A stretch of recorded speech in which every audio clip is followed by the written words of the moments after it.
শতাধিক প্রতিবন্ধী মানুষ আছে।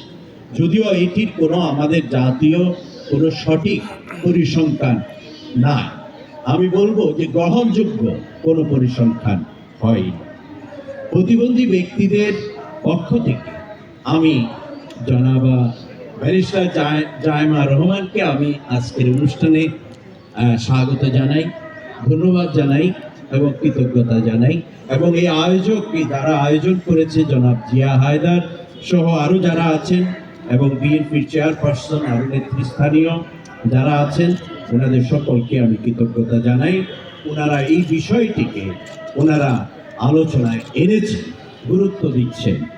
এবং এই উপলক্ষে আমি দুই একটি কথা বলবো যে আমাদের 93-তে প্রতিবন্ধী মানুষদের জন্য আমরা বাংলাদেশে একটি বড় আন্তর্জাতিক সম্মেলন করেছি। সেই সম্মেলনে আমাদের তখনকার প্রধানমন্ত্রী বেগম খালেদা জিয়া উপস্থিত ছিলেন। তখন থেকেই আপনার এই প্রতিবন্ধী বিষয়ের উপরে একটি কমিটমেন্ট তৈরি হয় সরকার। এর আগে আসলে রাষ্ট্রের অত বেশি সময়ও ছিল না, স্বাধীনতাই তো হলো 71 সালে।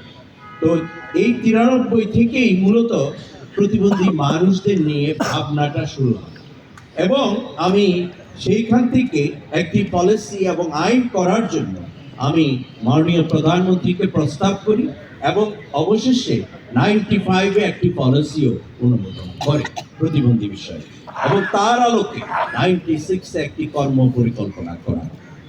কিন্তু দুঃখের বিষয় হচ্ছে যে ওইটি বাস্তবায়ন আর হয় এবং আমরা এই প্রসঙ্গে আমি যে কথাটি বলবো, প্রতিবন্ধী মানুষ কিন্তু 8 কোটি মানুষের পরিবারভুক্ত প্রতিবন্ধী মানুষ, অর্থাৎ 2 কোটি প্রতিবন্ধী মানুষ 2 কোটি পরিবারে বাস করে। 2 কোটি পরিবার মানেই হচ্ছে প্রতি পরিবারে 4 জন যদি হয় তাহলে 8 কোটি মানুষের পরিবারভুক্ত এই প্রতিবন্ধী। আপনি যখন প্রতিবন্ধী মানুষদের নিয়ে কাজ করবেন তখন সকল নাগরিকের জন্যই কাজ করেন।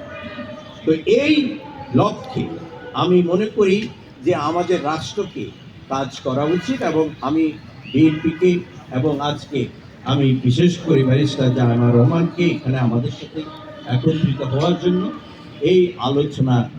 এই বিষয়টিকে আলোচনায় আনবার জন্য, গুরুত্ব দেওয়ার জন্য আমি ওনাকে বিশেষভাবে কৃতজ্ঞতা জানাই, ধন্যবাদ জানাই।